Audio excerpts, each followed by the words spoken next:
Delhi Meerut expressway नाम सुनते ही जहन में आती है रफ्तार, तरक्की, है ना?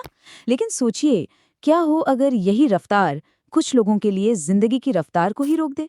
आज हम इसी उलझे हुए सवाल को समझने की कोशिश करेंगे। बिल्कुल। सोच कर देखिए जरा, एक चमचमाती सड़क जो शहरों की दूरी घटा रही है, वही सड़क उन लोगों के लिए एक दीवार बन जाए जिनके घर, खेत, गांव सब उसी के आसपास है। ये कोई कहानी नहीं है, ये एक हकीकत है जिससे मेरठ के किसान हर रोज दो चार हो रहे हैं। तो चलिए थोड़ा और गहराई में उतरते हैं और समझते हैं कि ये मामला आखिर है क्या। एक्सप्रेसवे का वादा तो था फर्राटेदार सफर का, लेकिन लगता है इस वादे में कुछ बहुत जरूरी बात छूट गई। सुनने में थोड़ा अजीब लगेगा, है ना, कि एक तेज रफ्तार एक्सप्रेसवे किसी की जिंदगी को धीमा कैसे कर सकता है, पर यही हुआ है। मेरठ के किसानों के लिए ये एक्सप्रेसवे जिंदगी को मुश्किल बनाने वाला एक सबब बन गया है। शायद इसी को कहते हैं विकास की वो कीमत जिसके बारे में ऊंची इमारतों में बैठकर बात नहीं होती। तो सवाल उठता है कि वो कौन सी मुश्किलें हैं, मतलब असल में हो क्या रहा है उनके साथ। चलिए जरा उनकी रोज की जिंदगी की इन परेशानियों को करीब से देखते हैं। देखिए, इस पूरी परेशानी की जड़ में है एक चीज, सर्विस रोड। अब ये सर्विस रोड क्या होती है? अरे वही छोटी सी सड़क जो हाईवे के बगल में चलती है ताकि लोग आराम से अपने घर, दुकान या खेत तक जा सके बिना हाई स्पीड ट्रैफिक में घुसे। और मसला यही है कि यहाँ वो सर्विस रोड है ही नहीं। और जब सर्विस रोड नहीं है तो नतीजा क्या है? नतीजा ये है कि किसानों की रोजमर्रा की जिंदगी मानो एक पहेली बन गई है। जिन्हें मोहिउद्दीनपुर मिल जाना है, उन्हें अब मीलों लंबा चक्कर काटना पड़ता है। अपने ही खेतों तक जाने के सीधे साधे रास्ते बंद हो गए हैं। सोचिए, जो सफर पहले बस कुछ मिनटों में पूरा हो जाता था, अब घंटों खा जाता है। सीधी सी बात है, जैसा कि कहा भी गया है, किसानों को काफी परेशानी हो रही है।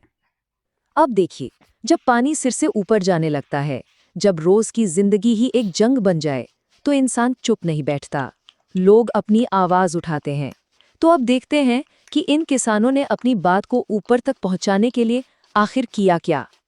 तो हुआ ये कि भारतीय किसान यूनियन टिकैत के बबलू गुर्जर की लीडरशिप में किसान एकजुट हुए और अपनी शिकायतें लेकर सीधे सड़क पर उतर आए।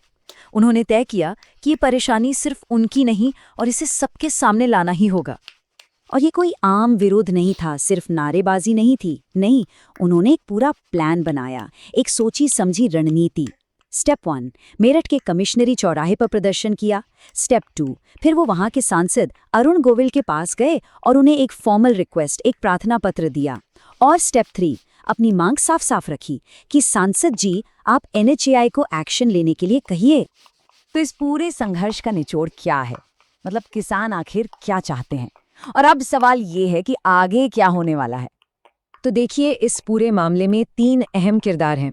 एक तरफ है हमारे किसान भाई जो हर दिन मुश्किल झेल रहे हैं। दूसरी तरफ है सांसद अरुण गोविल, जिनसे उम्मीद लगाई गई है कि वो हस्तक्षेप करेंगे। और तीसरी और सबसे अहम कड़ी है NHAI, यानी वो अथॉरिटी जिसने ये एक्सप्रेसवे बनाया है। किसानों की मांग में कोई लाग लपेट नहीं है, बिल्कुल सीधी और साफ बात। वो बस इतना चाहते हैं कि NHAI को ये आदेश दिया जाए कि भाई जल्द से जल्द यहाँ एक सर्विस रोड बना दो। कोई रॉकेट साइंस नहीं, कोई करोड़ों का पैकेज नहीं, बस अपनी ही जमीन तक पहुंचने का एक छोटा सुरक्षित रास्ता। और बस इसी एक जरूरी सवाल के साथ हम आज की ये चर्चा यहीं रोकते हैं। सवाल ये है कि एक्सप्रेसवे पर दौड़ती गाड़ियों के तेज शोर में क्या इन किसानों की ये धीमी लेकिन परेशान आवाज किसी को सुनाई देगी? विकास की तेज रफ्तार और जमीन से जुड़ी जरूरतों के बीच ये संतुलन आखिर कैसे बनेगा? इसका जवाब शायद वक्त ही देगा।